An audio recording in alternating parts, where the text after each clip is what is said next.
ॐ शिवाय नमः। ॐ महेश्वराय नमः। ॐ शम्भवे नमः। ॐ पिनाकिने नमः।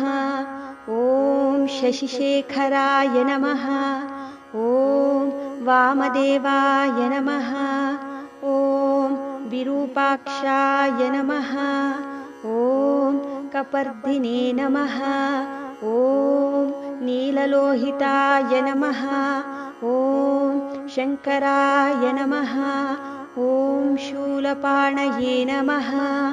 ॐ खट्वाङ्गिने नमः। ॐ विष्णुवल्लभाय नमः। ॐ शिपिविष्टाय नमः। ॐ अम्बिकानाथाय नमः। ॐ श्रीकण्ठाय नमः। ॐ भक्तवत्सलाय नमः। ॐ भवाय नमः। ॐ शर्वाय नमः। ॐ त्रिलोकेशाय नमः। ॐ शितिकण्ठाय नमः।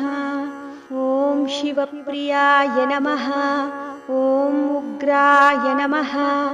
ॐ कपालिने नमः। ॐ कौमारये नमः। ॐ अन्धकासुरसूदनाय नमः। ॐ गङ्गाधराय नमः। ॐ ललाटाक्षाय नमः। ॐ कालकालाय नमः। ॐ कृपानिधये नमः।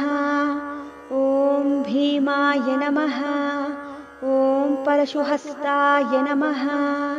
ॐ मृगपाणये नमः। ॐ जटाधराय नमः।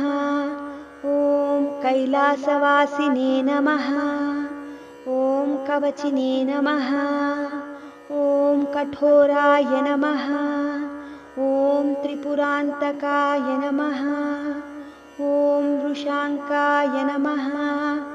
ॐ वृषभारूढाय नमः। ॐ भस्मोद्दूलितविग्रहाय नमः। ॐ सामप्रियाय नमः। ॐ स्वरमयाय नमः। ॐ त्रयीमूर्तये नमः। ॐ अनीश्वराय नमः।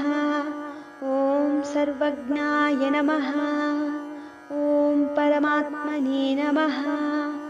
ॐ सोमसूर्याग्निलोचनाय नमः। ॐ हविषे नमः। ॐ यज्ञमयाय नमः। ॐ सोमाय नमः।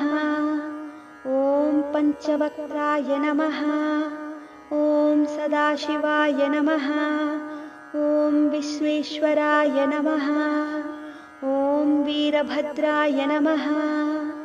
ॐ गणनाथाय नमः। ॐ प्रजापतये नमः। ॐ हिरण्यरेतसे नमः।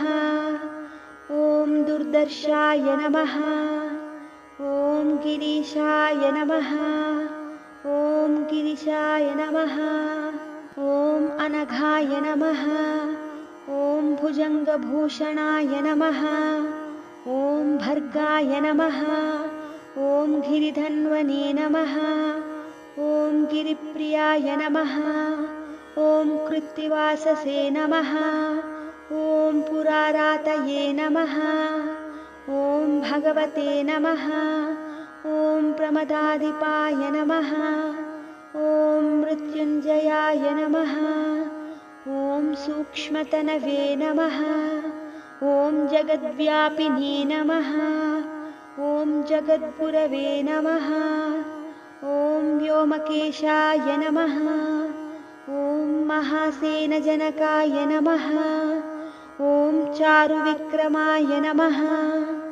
ॐ रुद्राय नमः। ॐ भूतपतये नमः। ॐ स्थानवे नमः। ॐ महिर्भुज्ञाय नमः। ॐ दिगम्बराय नमः।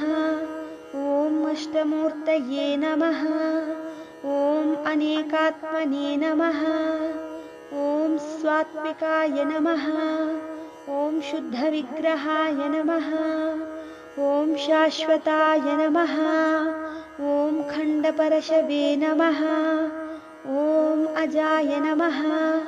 ॐ पाशविमोचकाय नमः। ॐ मृढाय नमः। ॐ पशुपतये नमः। ॐ देवाय नमः। ॐ महादेवाय नमः। ॐ अव्ययाय नमः। ॐ हरये नमः। ॐ पूषदन्तभिदे नमः। ॐ अव्यग्राय नमः। ॐ दक्षाध्वरहराय नमः। ॐ हराय नमः। ॐ भगनेत्रभिदे नमः। ॐ अव्यक्ताय नमः।